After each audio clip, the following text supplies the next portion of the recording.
Ladies and gentlemen, children of all ages, welcome to our show. We have gathered together from the cosmic reaches of the multiverse, two of the nerdiest geeks to be found. We proudly present the Professor and her geeky girlness herself, Ace. And now it's time.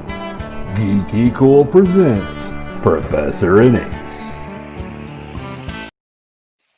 Hey everybody, it is episode 35 of GeekyKOOL presents Professor and Ace. I cannot believe it's 35. I know. I thought you would have bailed on me a long time ago. You'd have been like, I'm doing my own show. By the way, your show is fantastic. I've been watching the episodes. I've got 1 and 2 down, and of course 3 came out today. I've not seen 3 yet because of, that whole having a paycheck thing. They make you actually work for craziness. So it is a thing. I don't know. So, but I will be watching that. But I'm excited because I've been having a lot of fun watching this. So, and we'll hit that at the end of the show. Talk a little bit about that also.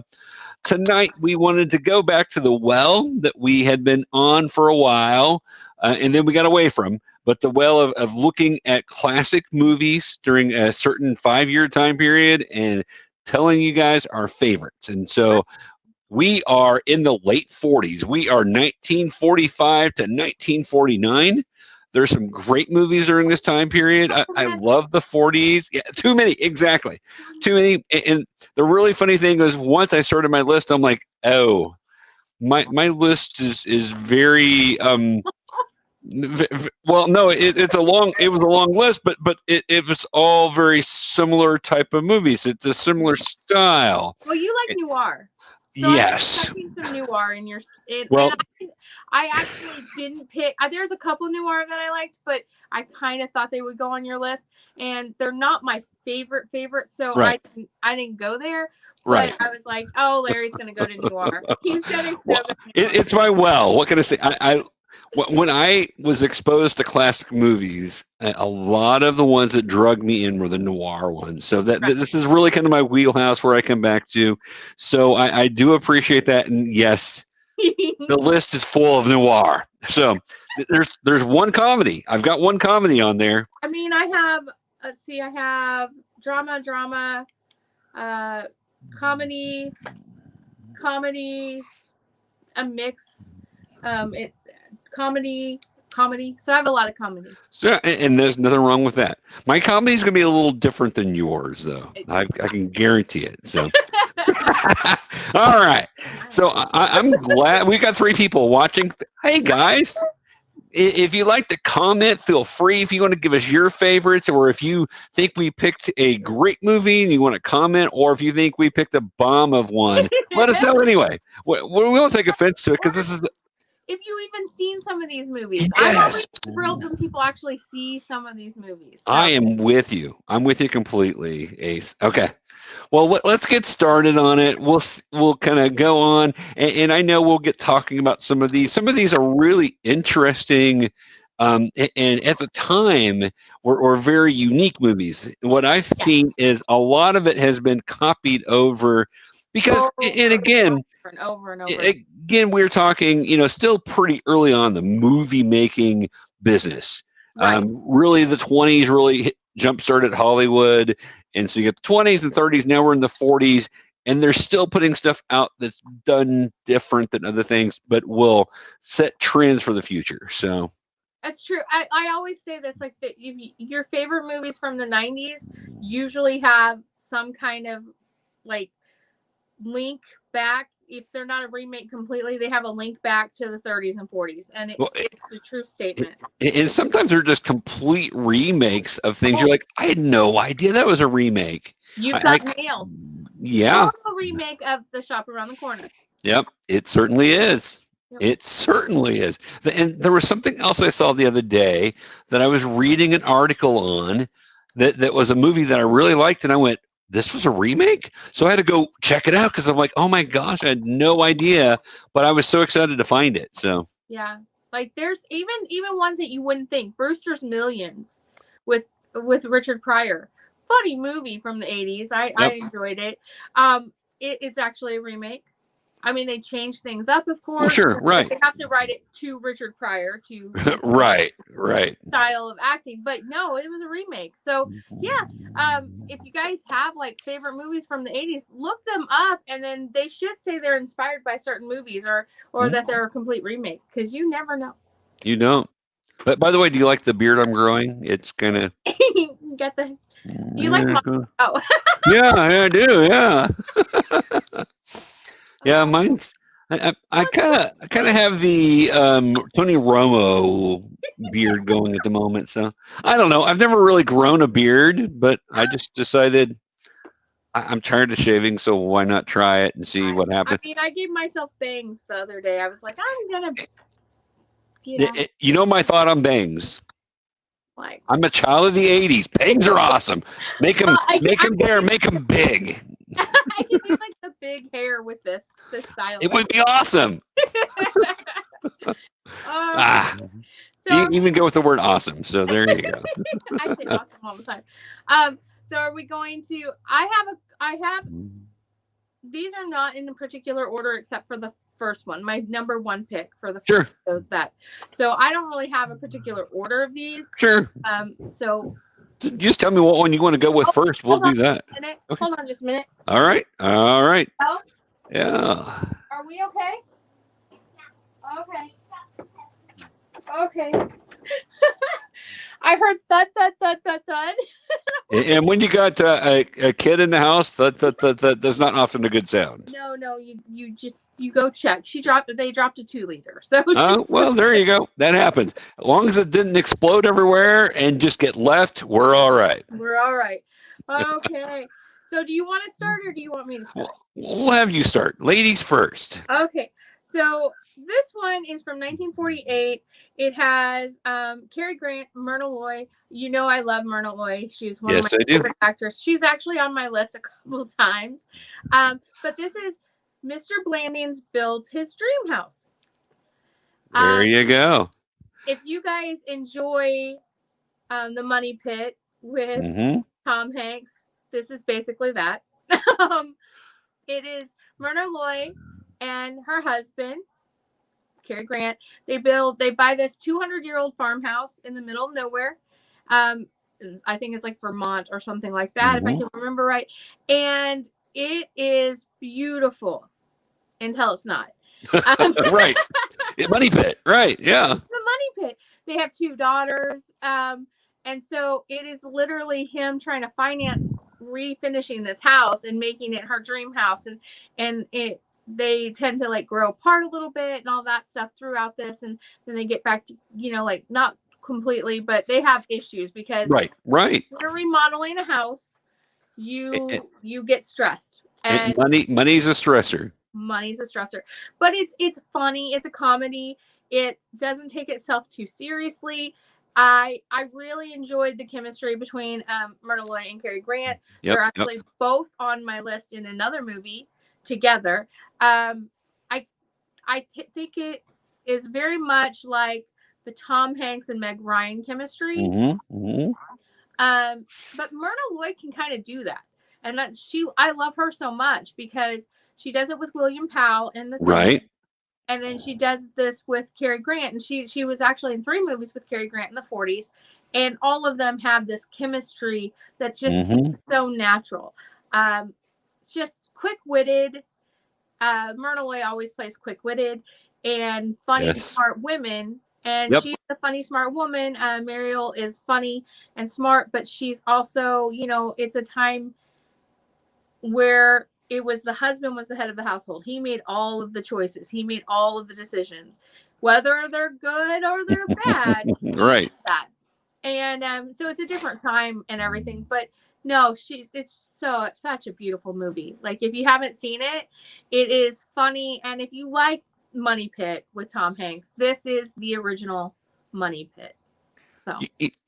I think I've seen pieces of this. I don't think I've seen the whole thing. Yeah. But I saw this image and I thought, okay, I've got to watch this. This looks like a lot of fun. Oh, so, it's fun. It's so much fun. And always hearing your recommendations always makes me want to watch it because I'm like, okay, I've got to check this out because Ace said this is a good one, so I've got to check this one out. So right. No, So it is. It's in the 40s, the late 40s. I have a couple that are very serious on my list, like that are specifically on my list because of the topics they addressed and everything. But you've got to think this is right after the war a lot of the time. right. And so America really just needed comedy. And Yep. so many great comedies came out within this time frame. And I had so many on my list. I had a list of like 48 movies, and I had to narrow it down. I think I got it down to like, what, 7 or 8? Yeah. Yeah. And that was very difficult. But a lot of them were comedies. And I'm not a huge I like comedies, but I'm not a huge comedy fan. But this time period, I really love the comedies that came out. So. Well, and if you do it right, you can tell a great story and tell a great comedy. So that's always the thing with comedy. It's how it's told and everything else. I mean, you can just have. I don't mind a silly comedy. In fact, the one on my list will go that route. But I also like a smart, well done comedy that can tell a story. So, I think the one on your list is the one I almost put on my list, but it didn't. I hope it is. I hope it is. So you'll have to tell me when I get there. So I will. All right. So my number 5 is also a power couple, sort of from the 40s, that had on-screen chemistry that people were dying to see more of. Right. And it was a couple that that became really well known, especially within the genre of a noir movie. Okay. And I am talking about, and let me find it. I'm talking about Mr. Humphrey Bogart, and of course it's Humphrey Bogart, right? Because it has to be, right? And Lauren Bacall. I love Lauren Bacall. Love her, love her, love her. I was wondering how many Humphrey Bogart movies. Well, there are multiple. No, there's only 2. But I will say this: both of them are Humphrey Bogart and Lauren Bacall. That'll give you a little teaser for the future. Well, first of all, I have a couple on my list that had like that real life and on-screen chemistry as well. They had that chemistry because of their real life chemistry. Right, and right. Vice versa. It played off in a way that was authentic. Right. Which is something that doesn't play off as much in movies nowadays. I know that sounds weird. Not always. Like, I have seen some amazing movies or even some amazing TV shows, especially this last year without having that many movies, where the chemistry between people was amazing and authentic. But for years, that just kind of wasn't as important. Yeah, yeah. I agree, because a lot of times you're like, okay, they feel like they're wet fish with each other. I don't know. But so when did that one come out? Dark Passages is 1947.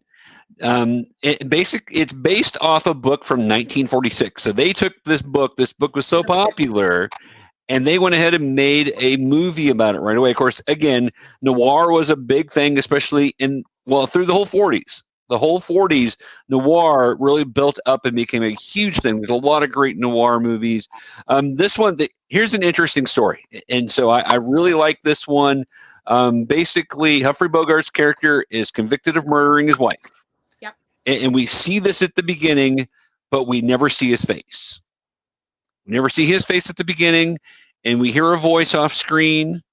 And what ends up happening is he ends up escaping from prison with the help of Lauren Bacall's character and going and getting plastic surgery. So you see a glimpse of his face beforehand, and then you've got that face change, which is a great fun thing, because how many movies have we seen where they do that very same thing? They play right back to that. You have plastic surgery. I mean, change. Right. Face Off is a perfect example. Yes, that's exactly what I was thinking. It's like you can change your whole character just by changing your face. That's exactly right.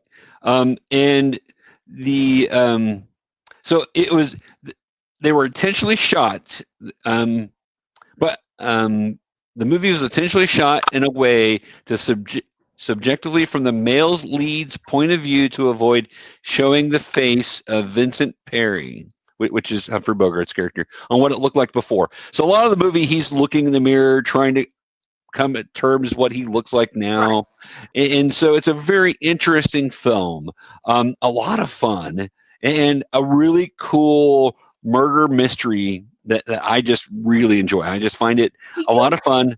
You love those kind, like I do. You love those where there's like the sexy woman and the detective and it's just this whole. You love that. You love. I do. It's that whole chemistry. The noir chemistry is awesome. I'm not gonna lie. When we were looking these up, I was looking these up, and I was like, oh my gosh, I wonder if he's gonna have anything but noir on his list. Barely. So, but you're right, because there's so much good noir there. The movie also stars Bruce Bennett, Agnes Moorehead, and is directed by Delmore Davis. So, a great film. One of those people that I'm like, I adore her so much. Yeah. And like, I know people know her from Bewitched. She was the mom from Bewitched. Yep. But go back and look at her younger years filmography. Yeah. It's very much like, oh my gosh, I can't even think of her name. Why? Oh, don't you hate that? I do hate that. Yeah. Murder, She Wrote. Agatha Christie. Agatha Christie. What am I saying? Yeah, I know you're talking about. My gosh, my brain just went. Tell me, I can't think of her name. Oh my goodness. She played in one that almost made my list, and that was The Picture of Dorian Gray. That's a good one. And yeah, now I'm so like hating myself right now because I can't think of her name. We will think of her name. It will pop up. Lansbury.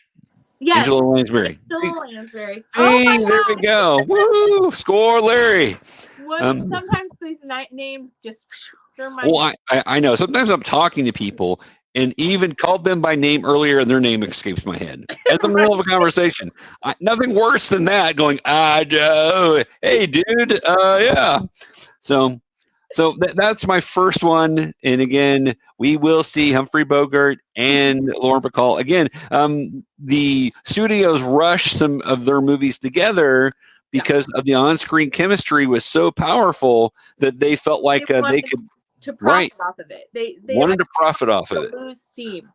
And that was a huge thing, especially with the whole, like, when these movies came out, there was they thought there was the romance, but they thought, it was rumored. It wasn't right.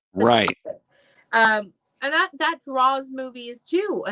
It still does, but back then it was huge that it drew movies. And so they flipped a lot. I know in the last like four years of the 40s and 2 years of the 50s, they were in a lot of movies together. Like they like did a lot of movies together. So did a lot of movies together. Yep. All right. So what's your next one on our list? Speaking Where are we of gonna couples, we're gonna go to the couple that was a real life couple, but not quite a real life couple because of his religious beliefs. I'm talking, of course, about Spencer Tracy and Katharine Hepburn. And the 1949 Adam's Rib. Yep. Now, this is a comedy as well. However, it's a comedy that has such a political undertone. And I love this movie. It's a great movie. One, it's funny. It has some great songs in it. Two, it does have a feminist point of view, which is something that didn't happen. And Katharine Hepburn was very strong on trying to push that into movies more. And this one did that in a balance that was very, very cool. It was still funny, still political. And it's amazing to me because when people read or watch A Time to Kill and the courtroom scene, they literally, that courtroom scene where they're like, now imagine it was she was white instead of a black girl. Okay. So that was a very serious and very dramatic point in that movie. It was very dramatic for a lot of people. This was done in a funnier way. Basically, a woman is charged with shooting her husband. He does not die. He is still alive. he is cheating on her, and she shoots him. And Katharine Hepburn is her lawyer, and her husband Adam is the lawyer for the prosecution. And so they're trying not to bring this home, but it comes home. It does. And she brings in these women who are, like an Olympic champion and a doctor and all of these very accomplished women to show that women are equal to men. Right. And the point of that is that when she gets this woman up on the stand who shot her husband, she has children, he was cheating on her, she just wanted to get his attention, and yeah, it was a stupid thing, and I would never suggest this, but she felt like she was just out of options. Right. And shoot him in the leg, he'll stay home. Yeah. And the jury is like all men because it's the 40s and that's just how it was. And, they're not buying it. This woman shot her husband because he was cheating on her.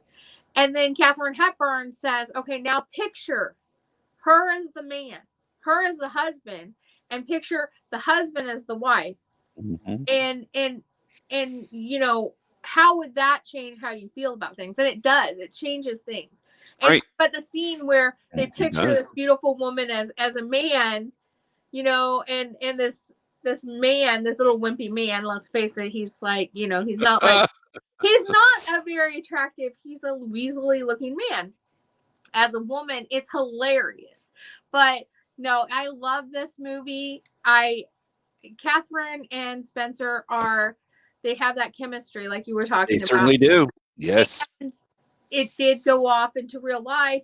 Of course, they couldn't actually be married or anything like that because he was already married and he was Catholic and no divorce. But it translated into when you see them on screen in this movie, you believe they are married. Right. You believe the conversations that they're having are literally conversations. I'm going to take a call real quick, so just keep talking about it. Hello, this is Larry. I don't know if I can say anything more about this. But yeah, 1949 was a really good year for this. So, but she plays Amanda, and he plays Adam. There's a guy, a friend of theirs is a songwriter, and he's in love with her, and he writes a song called Amanda. That's played in the show. They have a farm out in the thing. I'm just trying to tell you guys as much as possible without Professor. I'm not very good by myself. Nobody wants to hear me by myself. Well, sorry about that. That's okay. So that rarely happens. I'm on late shift and on call this week, and for my work, and they had a call, which doesn't ever happen. So I will. I'll be multitasking here for a little bit. So, okay. But let me give you my next one, and we'll do that. And after we do that, I will be listening and trying to correspond along, but also trying to look at some other things to see what's going on. Okay. All right. So, where's my list? I hate that. I mean, that was the rudest time to call. What are they doing calling me right now? I mean, that's just awful. Oh, God. So, one of the actors that we think of with the 1940s, it is, we've got Humphrey Bogart, you got Cary Grant, but this actor comes across in a very particular style that people are like, oh, and that would be Mr. James Cagney. Jimmy Cagney. Yep. So this movie is called The White Heart from 1949. It's about a psychopathic psychopathic criminal with a mother complex who helps break out of jail and get his old gang back together. Right. So very sadistic, very ruthless kind of guy. Here's another scene from it, which I just love that clip right there, or with all the smoke and everything else. So this movie, along with some other ones, really made James Cagney kind of your gangster model up until the time of Godfather. So people thought of gangsters or criminals like that, they would often think of James Cagney because he really fit into that. He pushed that stereotype very well in these movies. Well, he had that New York Mm-hmm. mindset, that New York accent, that very like I grew up on the streets kind of. He was such a little man, like short. He Or not was. stature, Yes. he was such a little man, but his stage presence was so huge. And when he Right. spoke, it was just this very rough, like undertone of his voice, even in movies where he's not the gangster. Right. But he still had that. And so no, he was your go-to for a gangster. Like He was. doing a gangster movie in the 40s and 50s and you didn't have Cagney doing it, then you're What was the point? not going to much. Yeah. Right. No, I like that pick. No, and it's one of the better ones of his. I really like this movie. He's very vicious and mean and horrible. I mean, his character, and of course, not him himself. I'm sure he was a nice guy, but his character is just ruthless, and he afflicted by terrible headaches and fierce devotion to Mama. So there's this underlining thing that's never really brought up so much. I mean, they talk about his mother and all of this stuff. They do. The mental illness that Right. he portrays without actually portraying like specific things, like you feel the mental illness in his head, right? The headaches and the anger and the rage. It's just rage. It's just pure rage. So it is pure rage. Very, very good. I like your pick. Well, thank you. Yeah, that one's. As soon as I picked it, I'm like, "Oh, you dirty rat, you! You're the one who killed my brother." So, all right. What do you got for us? Let's see. I'm trying to figure out which one I want to do. I think I'm going to do one, and it's not my favorite movie, but I had to pick it because of the importance and the amazing acting ability of Miss Jane Wyman, and that is Johnny Belinda. Yep. Jane Wyman won an Academy Award for Best Actress with no dialogue. Like, the whole movie, she is a deaf mute. She does not speak in the whole movie. And she gave such a strong performance and such an amazing ability to portray emotions through her body language and her face that she won the Academy Award. And she was up against a lot of good movies. Like, let's face it, there were a lot of good movies in 1948. We've named a couple already. So what's important about this movie and why I picked it is because up until this point, the content of this movie would not have been allowed on the big screen. It had not. They had censored other movies that had similar storylines before, and they never got made. And Johnny Belinda was the first one that I know of that tackled such an amazingly important issue and an issue for women, and that's rape. Right. Belinda, her name is Belinda. She is a deaf mute, so she cannot speak. She cannot hear, and she gets raped by a local man in the town. And she lives on a farm.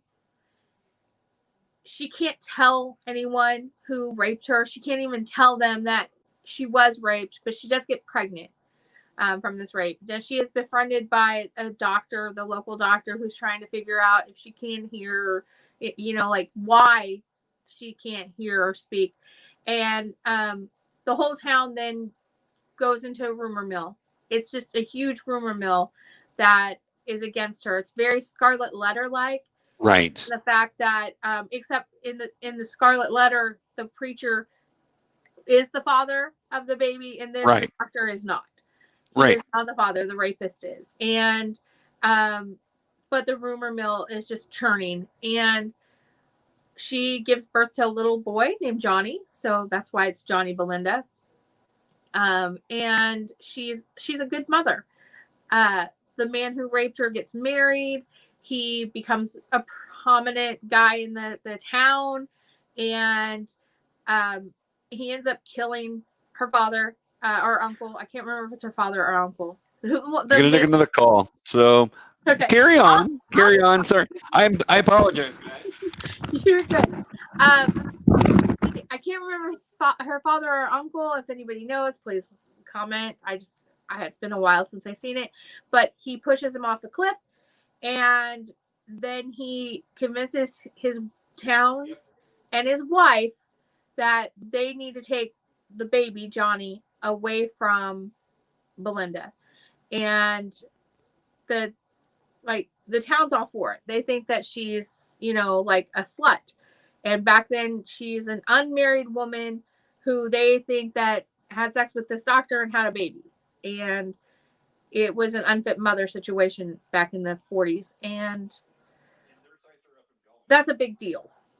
So she fights back the only way she knows how. And the guy who raped her, Lockie,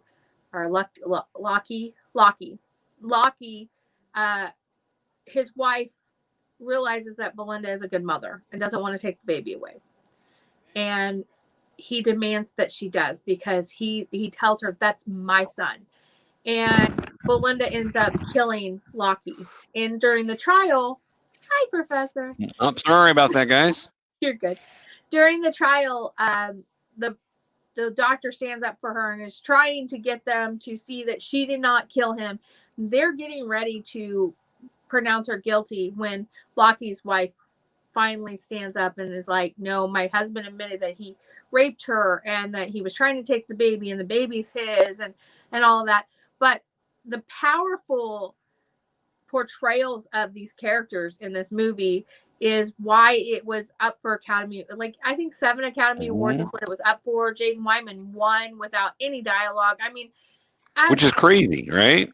There's been a couple others, of course, who've won without dialogue. I think there's been 3 in the history of the Academy Awards. But this is just such a massive performance by Jane Wyman. Right. And it is such an important issue, especially that it was released back in the time and it became such a big hit back in those days. I think it was something that propelled women's rights a little further. Right. And people realizing that this is not the woman's fault. When this happens, this is not the woman's fault at all. It doesn't matter what she was wearing. It doesn't matter what she was doing. If it's rape, it's never the woman's fault. So I just, great choice. That was a really great choice. So, and thanks for covering for me. I'll actually probably ask you to do that again here in just a moment. But so I'm going to go with my number 3 pick real quick. So my number 3 pick is the comedy in my group that I had mentioned, and it's a comedy group from vaudeville. Oh, you don't know. You're looking at that going, I don't know. So a vaudeville comedy group that made movies, very popular group in the 40s. Okay. I'm talking about Mr. Abbott and Costello. Bud Abbott, Lou Costello. This movie is the naughty 90s. There's another one that I almost went with that was because it was right on my list, and it basically is Abbott and Costello meet the Wolfman. I love that. That's the one I thought you were going to pick. I almost went there. That's the one I was like, I think he's going to pick that one. And I was really close to picking that one. I went with this one because this one has some other big moments in it. One, basically, it's a showboat, riverboat that goes up and down, trying to provide entertainment. Abbott and Costello have some very humorous moments in it, but probably the biggest key for cinematically is this movie has the who's on first, the most famous act of all time as far as a duo doing a comedy act. Who's on first? And so here, scene from that. That's right. What's on second? I don't know. Third base. So This is where I was exposed to Abbott and Costello, to Who's on First.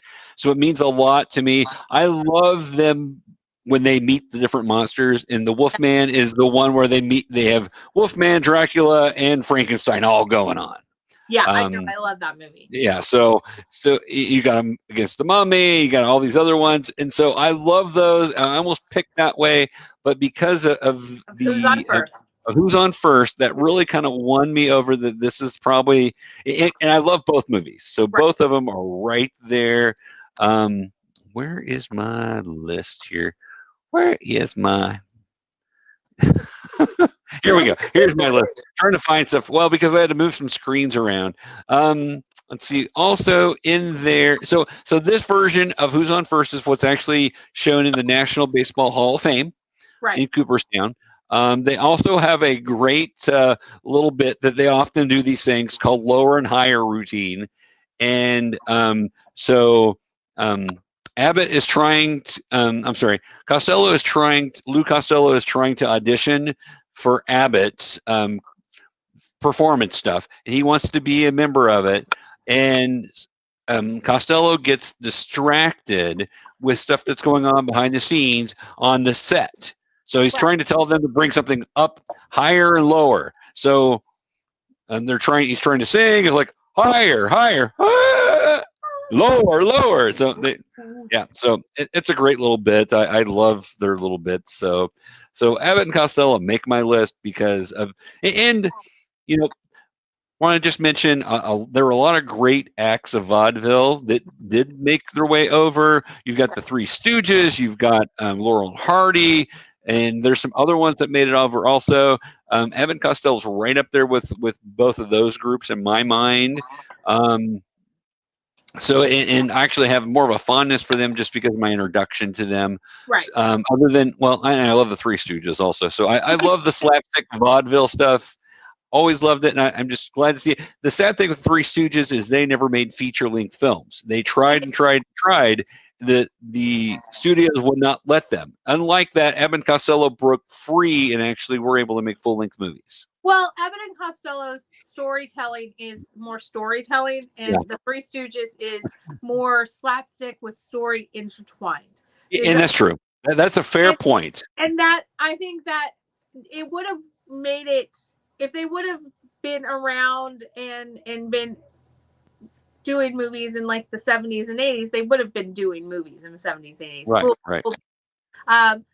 Or even now. But back in the day, it was movies were shorter or they were longer. You had epics and you had an hour. Right. And they needed also to fill theaters the downtime.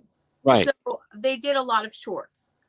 And I would love to do a list of shorts sometime, like we should definitely do a list of shorts. I think that would be fun because a lot of the times some of my favorite things are shorts and they just don't get on these kind of lists because they're I think full-length movies in my head. Right. I'm with you. Okay, so my next one is, and I'm going to have more than Professor does, but since he's going to be off screen a little bit more, I think it's fine this time. It'll be fine, most definitely. My next one is going to be another Myrna Loy and Cary Grant movie, and Shirley Temple's in this one, and it is The Bachelor and the Bobby Soxer. I have never seen this one. What? But I know. I don't know how I've not seen this one, but I saw the little thing here, and I'm like, okay, I love all three of these actors. Why have I not seen this one? So 1947, and this is one of the movies that I love that Shirley Temple is older. She did like the wore a yellow ribbon and all that stuff. But this one shows her acting chops as a comedy actress as a teenager, which I think is a thing that people forget. They always think of her as a little girl, or a politician, because when she became Shirley Temple Black, she was a politician. This one though, Cary Grant, Myrna Loy, Shirley Temple. Cary Grant is a notorious playboy. This movie. He is, and I'm going to drop off and let you tell everybody. So here, let me even do this. Oh no, I don't like this. I don't like this at all. Okay, I will carry on.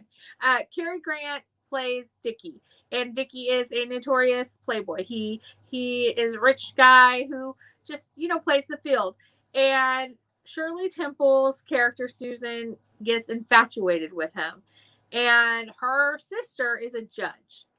Myrna Loy plays a judge. I love that she plays a judge. Her name is Margaret, and it's just another role that I feel that Myrna Loy lends her intelligence to and her wit to.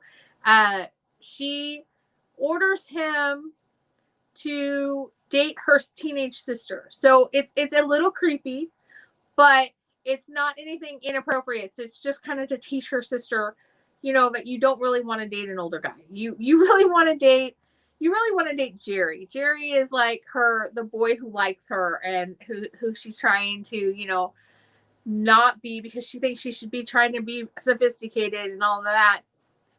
But it's so funny, and it's Rudy Valley plays the uncle, the girl's uncle, who's also a judge, and he is very much rooting for Myrna Loy's character to fall in love with Dickie's character, because he wants her to not be so stodgy. She is very, very much, I'm a judge, I'm to the point, I don't have fun.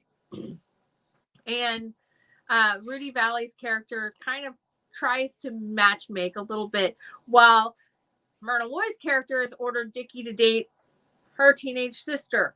It is so funny. And Professor, because you haven't seen it, I hope that you see it. I think it's on, I can't remember which one it's on, but I think you can you can watch it streaming for free somewhere. I think it was on my list. I will have to go look at that, see if it's on Netflix or Amazon or wherever. Because I saw that and went, how have I not seen this movie? It's so much fun. So did you read a little bit about it? I did. Okay, I did go read about it, yeah. And I was listening a little bit to what you were saying there, trying not to get on mic with my other work stuff that we don't want to talk about. But anyway, but yeah, so that's great. So I'm excited to check that one out. So fantastic. Yeah, you're bringing some great ones here. And I'm going to just bring some more noir. So... You like what you like. Well, exactly. And that was the thing, guys. This is our list of things that we like. It doesn't have to be what everybody likes, but we are happy to take your comments. We do have a couple comments. So let's bring up a couple comments. Oh, Mr. Keith is here. Yeah, actually, Keith, we actually talked about this in the last one, because that one I think is from in the early 40s. It was, but that was on my list. Or 44, 43 or 44. I think it was 44. I think you're right. He also mentions The Thin Man, which I think is later, but it's not on my list. It's a good one. I think it's I want to say 51. I thought it was still here, but we'll have to check that out. We'll check that out, Keith. But yeah, those are great movies. I don't know if I've seen The Third Man. I think that's why it wasn't on my list. Was I actually hadn't seen it? I know what's going on. Well, you don't know you haven't seen something until you don't know, and then you go and try to find it. So that's right. That's why we do these lists, to maybe get you guys to see movies that you've never seen before or something like that. If you see some of my lists or see some of Professor's list and like, oh, I like that movie, then hopefully you guys can kind of see where our movie, like, our tastes go. Now, yeah. Way more diverse. I will say that. They are. I knew it, and I'm like, I was actually going to add a couple other ones for diversity. I'm like, dude, just be faithful to yourself. Give the list you want to get. So that's I knew you would balance me out with some other movies, because I'm like, there's all these other good movies that I like. Yes. But these are my favorites of this time period. So we're gonna go with those, because that's what this is about for us. So. Yeah. So I'm gonna go with a very notorious movie. Okay. Called Notorious. I knew that. So talking about Cary Grant. He makes our list so many times. I know. Ingrid Bergman. So beautiful. Yeah. And let me say, what would a list of mine be without Alfred Hitchcock directing? I know. I was hoping you would do one. I was like, he's got to do a Hitchcock. Of course. And of course, it's a noir. It's a noir Alfred Hitchcock, which actually, this movie is actually said to get him going more on the way, pushing him towards doing the other movies that we are better know him for. The more this was like his dip. I mean, he did the other ones, a couple other ones before this, but this is his real big dip into like that suspenseful, right. Most definitely. And it's beautiful. Like the way it's shot is beautiful. It is. It is stunning. I saw it the first time I ever saw it was like on a little tiny TV, and then I saw it on a big TV, and it so much difference. So much difference. So, no, that's a really good pick. I like that. So, for people that don't know, let me tell you a little bit about the movie, because actually, talking about girl power and strong women roles, here you go, and being Alfred Hitchcock. So basically, a woman is asked to spy on a group of Nazi friends in South America. How far will she have to go to integrate herself with them? And she's very reluctant at first. Ingrid Bergman is amazing in this movie. Cary Grant's always awesome. Claude Rains, Lewis. Claude Rains. Yeah, I knew you did. We had a discussion. Claude is that character actor that is in everything that you love. Right. Forget about him, and then when you see him, you're like, "Oh my God, I love him!" I love that Skeffington, which was 1944 and was on my list last time. Last time we did. Yes, it was. So, great movie. It's a little different of a noir. One, because you got Hitchcock directing. Two, it's a spy version. It's not your typical detective or murder mystery. It's a spy. I love this movie. I think this movie is amazing. It's such a precursor to like the Bond kind of. Yes, movie. It certainly is. It's very much like A Beautiful Woman and a spy, but she's still powerful and say what you will about Bond. Whether you like Bond movies or not, the women in it tend to have power. Right, that's true. They use their sexuality for power, but they also have power. So, thank you. So it's just one of those things. No, I love that pick. Thank you. Movie. Ingrid Bergman is one of those women that when you see her, it's a little unreal how beautiful she is. Yes. Hedy Lamarr and Ingrid Bergman are like. Can't disagree with that at all.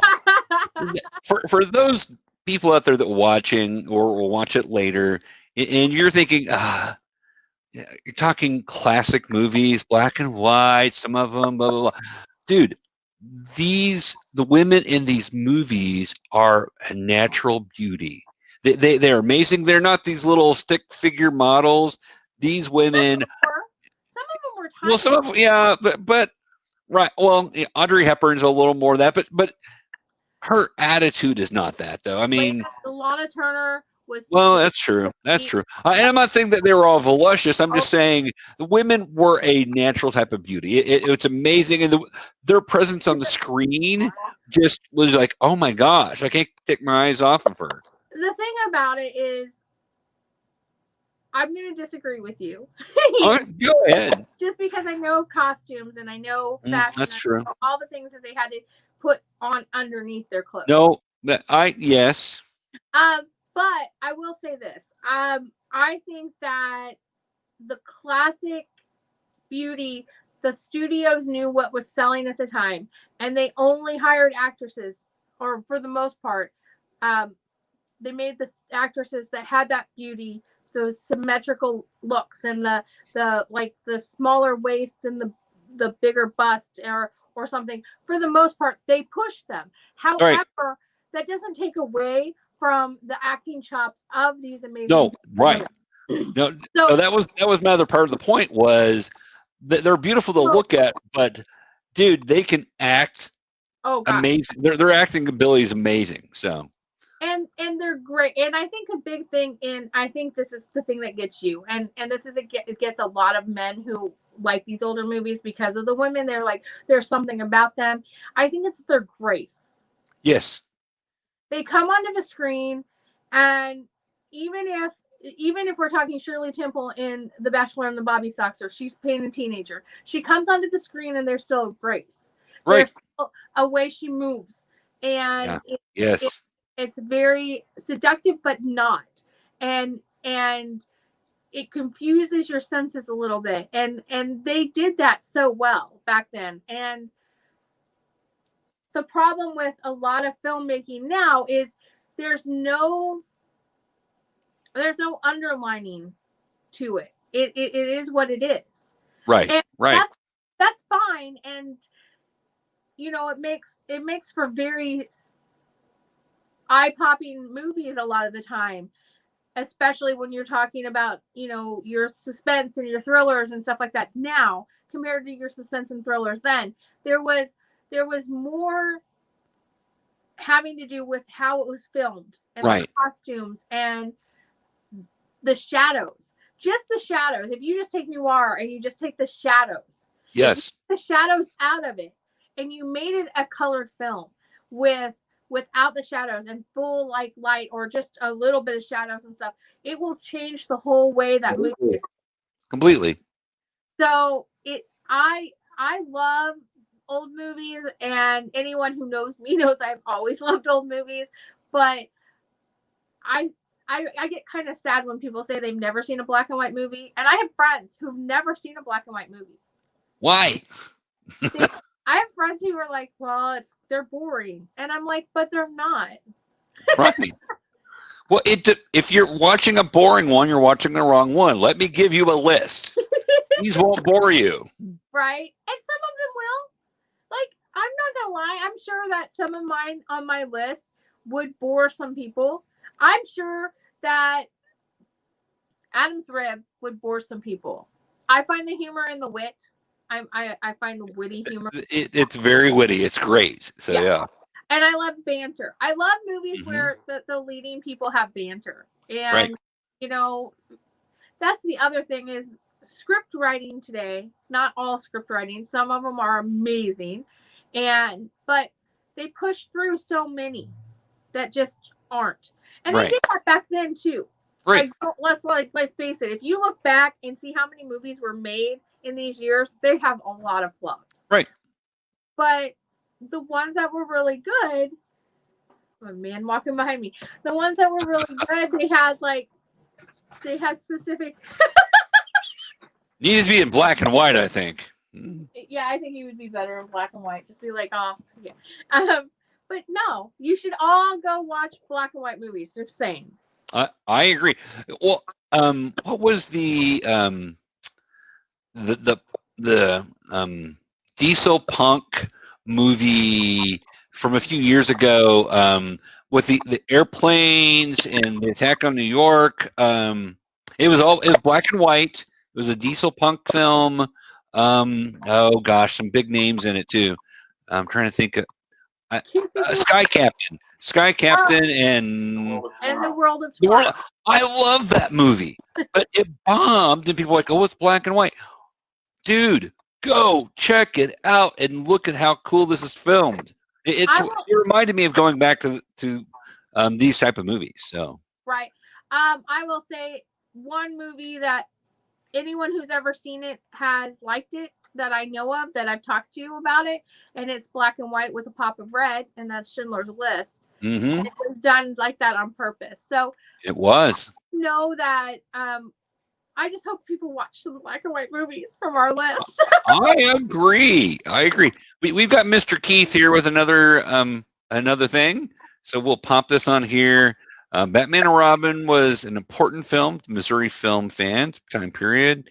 Right on, Keith. Now, was that a full feature length? I don't think it was. I think it was was it a short or was it a serial? Which serials would be really interesting to talk about also at some point. It was.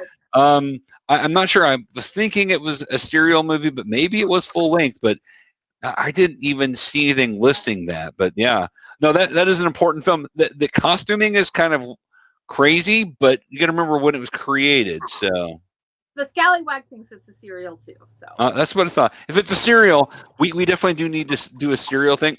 I actually really love some good serials. That's where we need to go back. Oh my gosh. And Keith also says Sky Captain and the World of Tomorrow. They just published a new coffee table. I would love that because I love that movie. I just found it to be a lot of fun. I love that whole genre. It just grabbed me. Very noir feel to it, of course, which you're like, oh, shocking. Larry likes a noir film. Oh, news at 5. That and Humphrey Bogart. And how many more do you have on your list? I've got one more. You have one more. I have 1, 2, 3, 4. I have 4. Well, and I can throw a couple of things in about a couple of other ones that are they're honorable mentions. So, all right, so we'll jump on and grab a couple. Let's do a couple of yours. This one's I'm gonna keep it short on this one. It's 1948. I Remember Mama. It's based on an autobiography. She's a mother who's raising her children during like the Depression era and everything. And it's such a this is a story of a family. Right. But Irene Dunn plays it. She's an immigrant. She's trying to figure it out. It's actually based on the play Mama's Bank Account, I think is the name of the play. I've not seen that play. And but it's such a beautiful movie. If you guys haven't seen it, if you like those like true story family kind of American immigrant, raises kids kind of stories, which there was a lot of back in the 40s, the movies. There were. It's my favorite of those kind of movies. So there you go. I've actually not seen that one, but I was like, oh, I'll have to check this out. And it was another one that I thought to myself, interesting. I'll have to be in the right mood for it. Those are the kind of movies I know there's a certain mood I'm going to be in to actually sit down and almost want to cry. And yeah.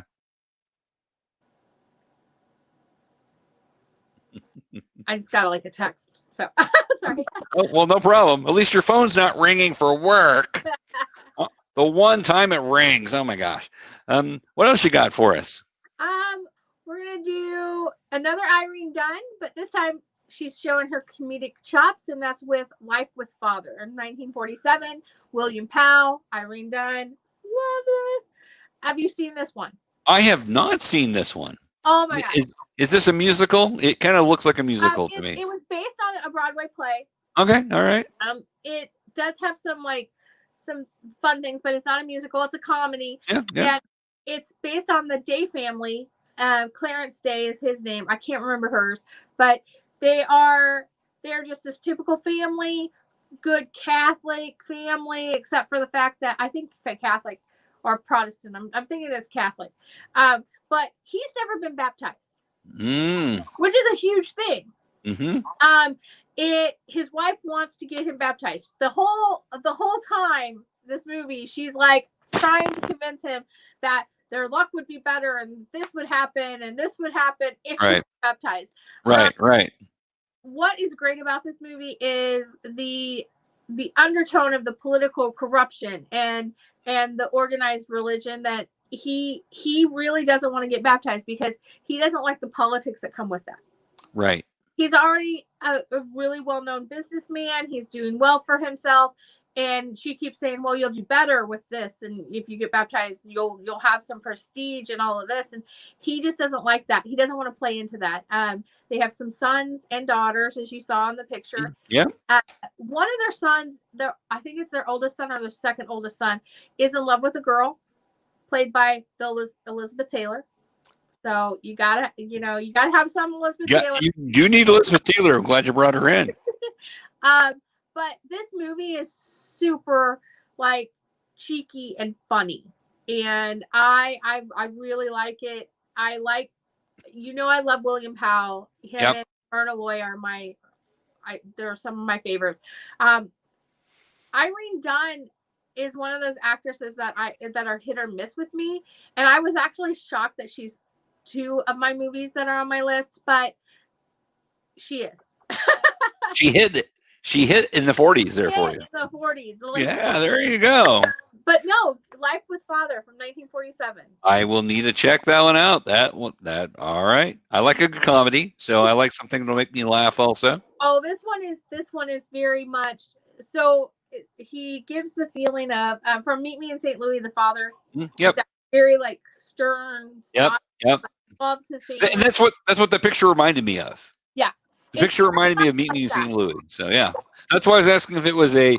I'm like, oh, and I know how much you enjoy a good musical. I do, and none of them made none. Which is kind of crazy, but yeah, I'm sure we'll be getting some next time we do these. The 50s brought some of my favorite musicals. Yeah. Yep. That's what I'm saying. My very favorite movie of all time will be on the next list. There we go, guys. Look forward to hearing that. Wow. And there's some really good movies then. So I do look forward to that. But we still have some more to talk about from the second half of the 40s on our list. Let's see. I have 2 more and you have 1 more.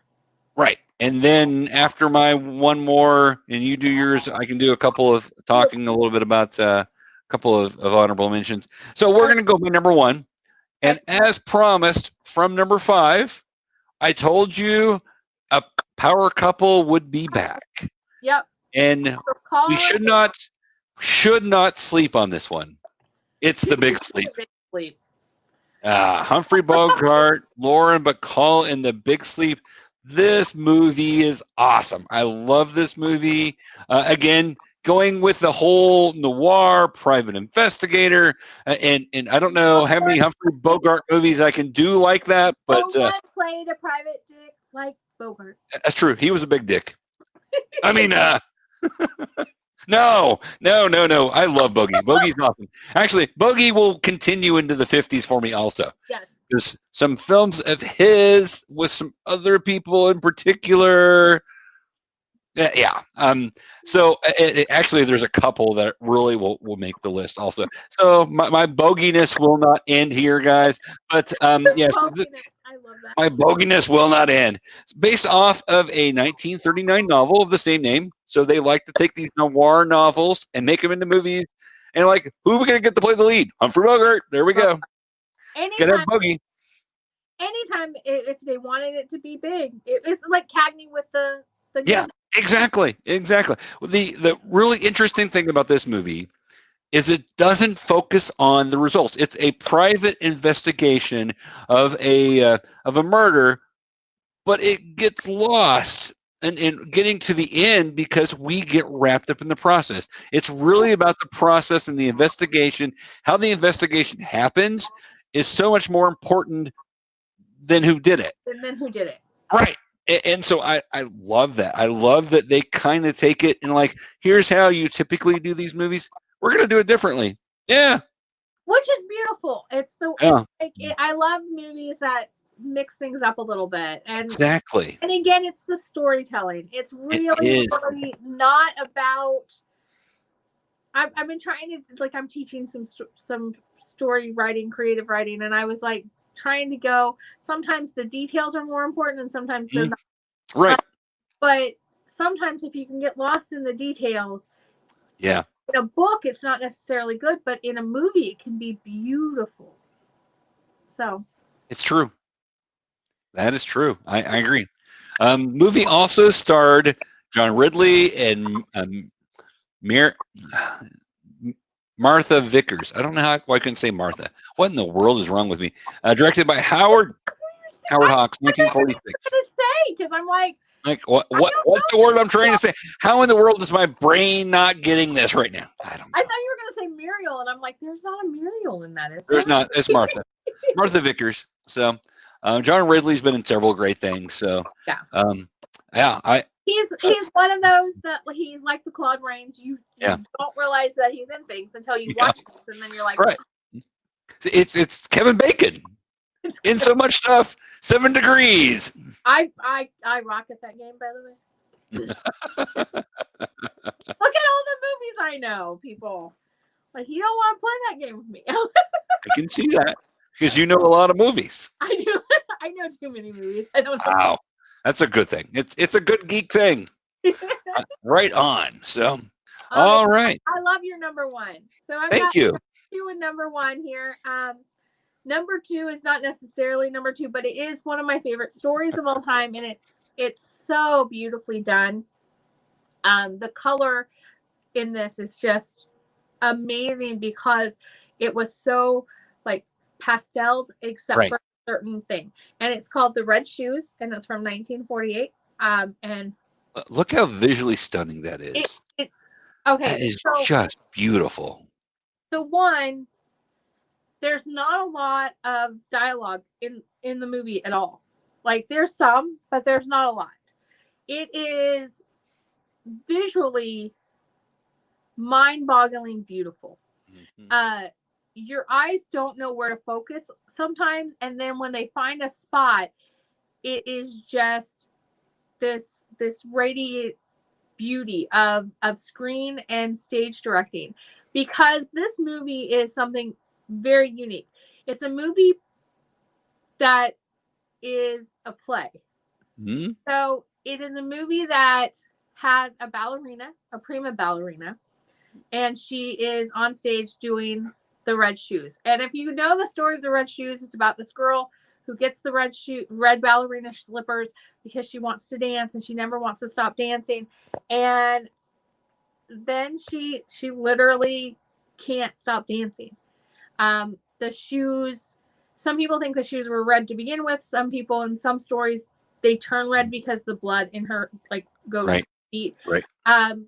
It is this epic tale of wanting something so bad, and then when you get it, you can't stop it. It obsesses you and it controls you. Right. And that's the play she's in. That's the ballet she's in. She's Moira Shearer. Sorry, couldn't think of her last name. Moira Shearer plays the girl, and she is just this beautiful woman dancing. The story is she's in this play about these shoes, and then she falls in love with the composer, Julian, who writes such a beautiful score. This movie has such an amazing score because it's based on a ballet. And her instructor, I think his name is Boris, he does not want her to be in love, because once a ballerina falls in love, she wants to get married, and if she wants to get married, she wants to have babies, and if she wants to have babies, her body is right. Yeah. over. And she's such a good ballerina that he doesn't want that, and so he just pushes her and pushes her and pushes her. And I keep having I have the walk by behind me, but it drives her mad. Just like the red shoes in the play drive the girl mad, it drives her mad. And this has one of the most tragic, amazing endings of a movie. And it makes you think. So I love this movie. But if you see this movie, you just have to know that I picked it because, one, it is visually stunning. Yep. Like the color, it was.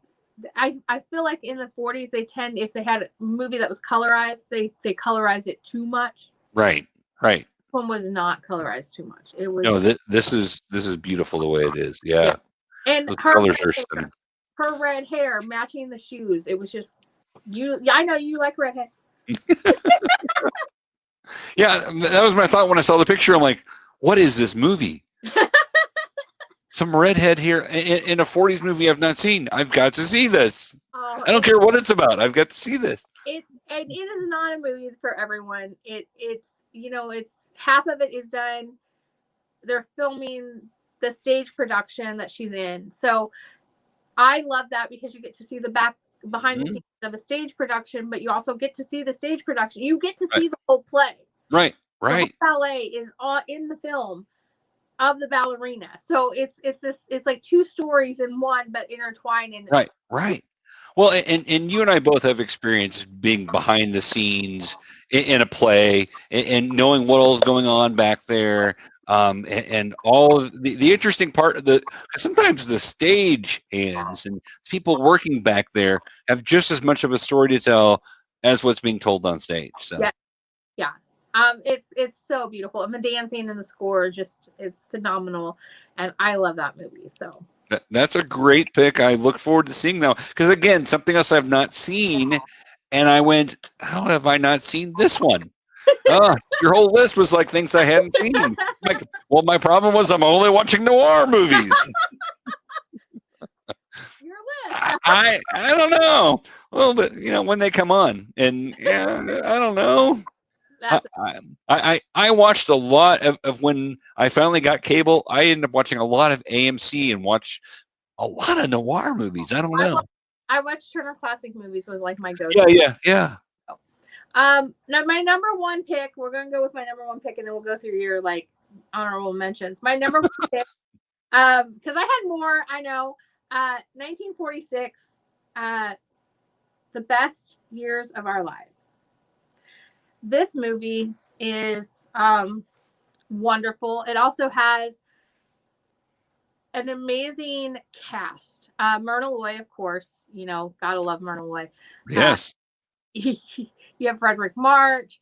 You have the gentleman that they're all looking at. What it is a story of 3 World War II veterans that return home, and they have to like get used to being home again. Right. There's Fred, Homer, and Al. Al is Myrna Loy's husband. He is a banker. He is a predominant banker, and he is literally comes back, and his bank is like, we don't give loans to veterans, and he feels bad about that. Right. And so he actually breaks the rules and gives loans to veterans, and he gets in trouble for it. But it's this morality, he knows these boys because he was an officer in the war, because he was older and everything. He was an officer, and he knows these boys have given everything. Then there's Al, and Al was this guy who got married. Fred got married. He's the Navy officer, or the Navy, not officer, but the Navy one that they're all looking at. He got married before he went over there, and he comes back to find his wife is basically a trollop. And he has to deal with that because he married really quick because he was going off to war. Right. The performance in this movie that throws it over the top for me is actually by Harold Russell, who plays Homer. And Harold Russell was not an actor. He's not actually in this picture. All right.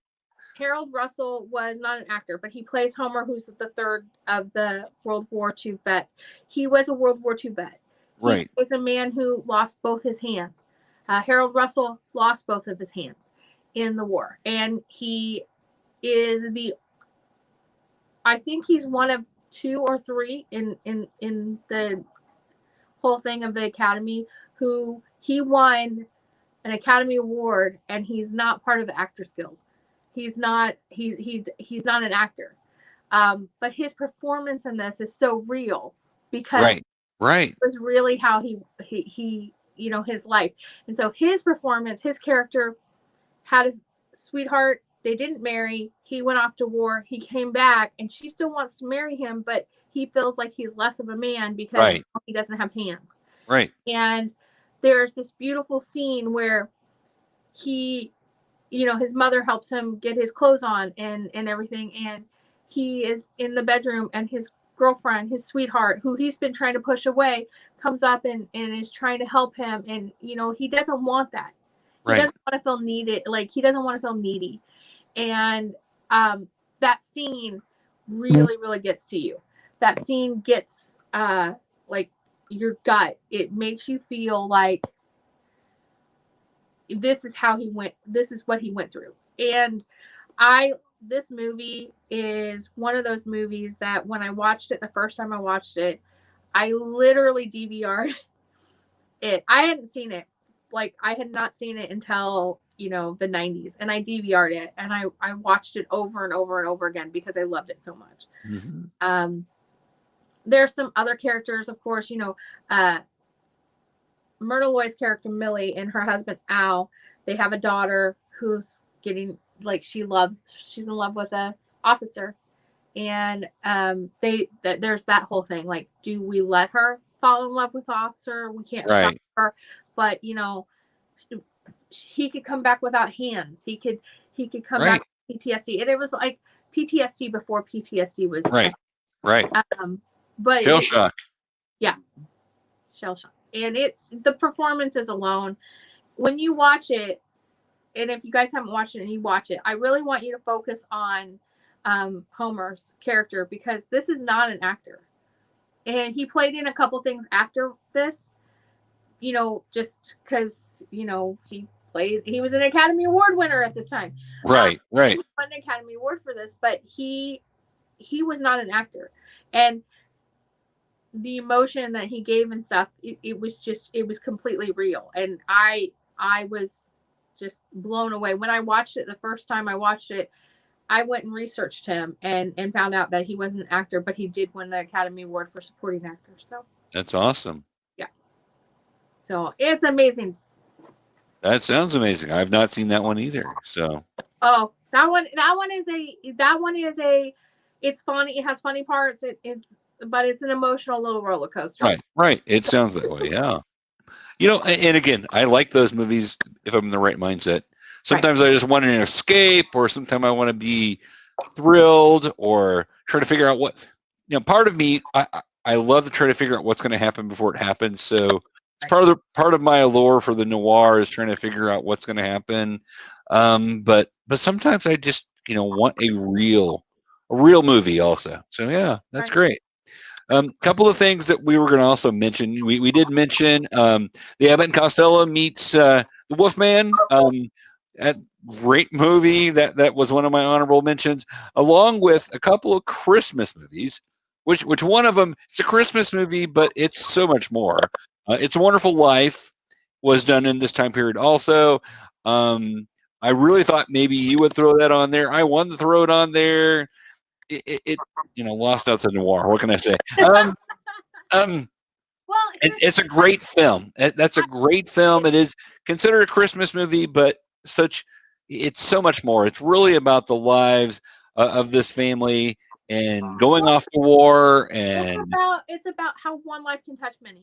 It is. It did not make my list, and I'll tell you guys, I know you probably, like, a lot of you guys are like looking at my list going, why did some of these make it and didn't? I also, when I do these lists, I pick ones that are my favorites. Like the Best Years of Our Lives is my favorite from this time period. But some of the other ones I pick because I really, really, really like them, and I really don't think a lot of people have heard of them. And a lot of people have seen It's a Wonderful Life. So. Right. It has. It's one that's well known. That also played in. I wanted people to know some of these noir movies that maybe they've not heard, or some Abbott and Costello if they were not familiar with the greatness of Abbott and Costello. Also, another Christmas movie, Miracle on 34th Street, came out in '39. We talked about that during Christmas time. That's one of my favorite Christmas movies, and it didn't make the list here. It was on the short list of things that I wanted to put in. I had a longer list, and then I'm like, okay, what do I need in? Okay, how can I get it down to 5? So, which is tough. I didn't get it down to 5 this time.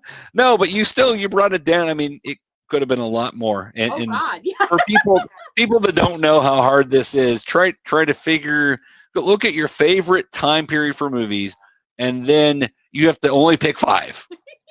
The 80s are going to suck for us. Well, for me. I mean, golly. I have no idea how I'm going to get through the 80s. we have a few weeks before that. Yeah. So, well, and we will be probably doing these and then sporadically doing other things. So you never know what you're going to get till you tune in. But if you look at we usually put that in the description. So if you follow us on Facebook, on GeekyKOOL.com, or if you follow us personally on those, or it does end up on Twitter and on our YouTube channel. So it's there. We put it out usually a day ahead of time or so. It'll tell you what we're going to talk about. So you guys can check that out at any point. But we would like to thank you for going on this fantastic journey with us. I usually wear a geek shirt, but I ended up wearing my journey shirt today. So don't stop believing. Rock on. Literally, I'm just in flannel. So yeah, it's all right. I'm some flannel girl. Okay, guys. Well, did you have other ones you wanted to name? No, those were the ones I wanted to bring up just to kind of let people know those were in the late 40s, and definitely movies to check out if you've not seen. So. And here's the thing, guys. If you would like to message us and be like, okay, give me some more movies. I have a list of 40. Yep. from this time period. I even have things that aren't noir on my list. So come on, you can. So we'll be gladly to do that for you guys. So we'd like to switch gears a little bit and talk about some of our favorite people and our favorite people to have on our show. All of these people have been on our show except for Josh or Tim. Sorry, Timmy hasn't been on our show. Tim, what's up with Tim? He doesn't love us anymore. He doesn't love me as much as I love him. Actually, Tim was on with us. I wasn't on that time. But you weren't on that time. That's right. Yeah. Miss Timmy. Okay. So all of them have been on the show except Gary. Has Gary been on the show? We've done some stuff with Gary, but I don't think he's. All of us. Yeah. All of us have done stuff. But I don't think he's. Yeah, exactly. So go on over to the Nerd Informants on Facebook, Twitter, YouTube, and that's Josh and Tim, and they have some great things. They talk about movies, they talk about video games, anything nerdy they're going to talk about. On Facebook, they're always posting the newest like things going on in entertainment, so you can check that out. They also have a Facebook group. They do have a group. Yep. Be sure to also go over to Pop Culture Minefield. That is Gary and Mr. Keith, and you see Mr. Keith on here a lot with us. We love Keith, and he's been commenting. But they are on YouTube. They're on Facebook. I don't know if they're on Twitter. Are they on Twitter? I don't know if they're on Twitter. I would assume so. I don't think their account has been banned yet. I'm waiting for that day. They bring you all kinds of scoops and amazing content. They know so many things. They're both a plethora of knowledge and knowing people, and you're like, how do you know that person? Yeah. But they're amazing. They are a little bit more adult, so more PG-13. So be sure that the swear words do come out on their show a little bit more than ours. And then head on over to the a little bit. Head on over to the Scallywags page on Facebook, YouTube. There he is. Yo ho. Yar. He's been walking back. Some of Scallywag Productions over on YouTube, Facebook, Instagram, Twitter. He does 5 days a week now on YouTube. Yep. And he's got videos up 5 days a week. I'm on Tuesdays and Thursdays with a series of enigmatic events. Did I say it right? Close enough. I can't say that word. I can't say them together. I can say them apart, but I can't say them together. But yeah, go check him out. Be sure. About to film tomorrow's episode as soon as you guys are done here. Yeah, we're done. He's taking over the studio. All right. Be sure, guys, to go and like, share, comment, and most important, when you're over on YouTube, hit that subscribe button for all of our friends. It's one click. Takes you 1 second. Just hit it. Who's it hurting? And then be sure to check us out on GeekyKOOL.com. We have our own website. We're also on YouTube, Facebook, Twitter. We're not on Instagram yet, though, are we? No, but we need to be. We need to be. Yeah, check us out. We'll have to picture that. So since you are on, and again, Scallywag Productions, we're partnering with them on GeekyKOOL. They do post their stuff there. We're ever grateful that they do. And you and Spoo have great chemistry going on. Tell us a little bit about your show that's on Tuesdays and Thursdays that you can't say. Just the Tuesday, Thursday thing?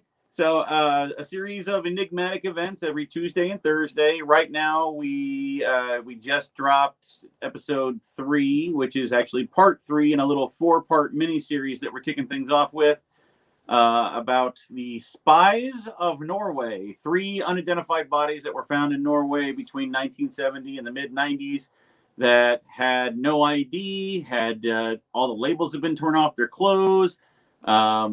A lot of really weird stuff, and they may or may not have been spies. And this Thursday, we'll drop the 4th episode of that, which will bring those 3 cases together and kind of tie them together. And give our theories. Yeah. And beyond that, it'll just be unsolved mysteries, cryptids, supernatural. Basically, if it doesn't have an answer, we'll discuss. That sounds amazing, guys. And I've enjoyed the first 2 episodes. I've not seen the 3rd one yet, but I do plan on watching that tonight. So you guys have great chemistry there. It's a lot of fun to watch. I'm super awkward, but it's okay.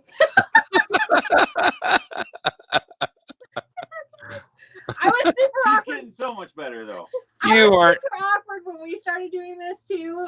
So I kind of give her a lot of hell because she'll say a word and then pause some more, and then so I'm like, it's gonna be really choppy when it comes to editing, but it's just once she gets comfortable being in front of the camera a little more, and it's already getting there, leaps and bounds. So. She's amazing that way. I agree. So tell us also about your other 3 days a week. Since you're standing here. Mondays we've got Mindless Drivel, which is just kind of the stuff I've been doing for a while, which is just what do I feel like talking about today. Right. Wednesdays is the best movies never made. For example, last week and this week, when they were first making A Nightmare on Elm Street 3, they invited Wes Craven back to do it. And he did write a script for it. Very similar to what we ended up getting. A lot of his script was used in the final product, but his version was a billion times darker and bloodier and more violent and scarier and just overall. So basically, it's just a show taking early versions of scripts or scripts that were tossed out, just imagining what could have been. And then Friday, and we haven't got to see this one yet, it's a show called Frivolous Facts. Basically, I am a vault of completely useless information. So am I. And some of those little details can actually be a lot of fun. Right. So I'm going to be sharing that with you. And to show you how extreme I'm willing to go, the very first episode is talking about the title of a book. Yep. It is the book with the longest title in history. And if I remember correctly, it has 3,777 words just in the title. And he's just going to read the title. I'm going to read you the title of a book. I love it. That's awesome. So, well, guys, check that out and go over. Make sure you do subscribe to the Scallywag Production. And you can also check it out on GeekyKOOL. From there, use that. You click on it there, take it over to YouTube, and go ahead and subscribe there, guys. So, some really awesome stuff going on. If you've not checked out what's been going on Scallywag Production, do it because you will find yourself amazed and have a lot of fun. And anyway, that's my little plug there. And if you happen to see the episode from this past Monday, that is not the usual type of content that's on there. I broke my one rule and I went political just to kind of talk about what's going on in our country right now. So far, all the feedback I've gotten has been very positive. I don't choose sides, so there's no, go Trump. There's no anti-Trump. There's nothing like that in there. So yeah, it's for everybody, and it's a message that I feel everybody needs to hear.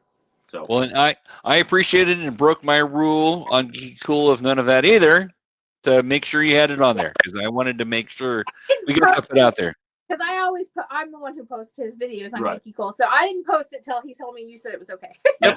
I figured that's what it was waiting on was, but yes, like most definitely needed to be said, needed to be heard. I'm hopeful we're going to enter a new time of people being a little more conscious, being a little less filled with hate, and just take all that energy that they're putting into tearing everybody apart and whatever. Just take that energy and put it towards something that actually can get something done. Exactly. So I'm hopeful. We'll see a change there. Interestingly, history in the United States, we actually go through this. This is part of the process of our government. If you look historically, we go through these times of craziness now. Not to what happened Wednesday level exactly, but we do go through times where we're very hateful with each other over politics, and then we have a tendency to swing back to the middle of like, you know what, I can dislike your politics and not appreciate that, but we can still be friends and hang out like Tip O'Neill and President Reagan used to go out and sit and drink whiskey after a rough session in Congress. Even more recent, President Bush, George W. Bush, and Obama. Yeah. Like their families like each other. They do. Politics aside, it's more about who you are as a person. And right. I'm with you. Hopefully we can get back, because unfortunately, as leadership goes, our nation has a tendency to follow. Yeah. So hopefully leadership, and for some of us that have been yelling for this for quite a while, and I think we all have, that let's stop this craziness and get off of the hate train and get back to being rational with each other, even if you don't like what somebody says. Yeah, You know what? It's okay. But it doesn't mean attack the person because they have a different opinion. Right. Exactly. What's that infamous saying about opinions? Everybody has one, just like belly buttons, right? Something like that. Something like that, yeah. Okay, guys. Well, I'm going to get off here so he can film tomorrow's episode. And so you can eat finally. Yeah, he brought me food and things. Well, you'll be happy to know that the chicken was actually already cold, so you're really not missing much by taking a minute. Well, that's a positive. The first time I've had a bad experience from there. So he brought me Chinese food home. So yeah. Oh, well, there you go. All right. Okay. You'll be hungry again in an hour. No, I'll be in bed in an hour. All right, guys, stay geeky, and we'll see you next week. Should be back at 6:30 next week on Tuesday night. We'll see you then. Bye.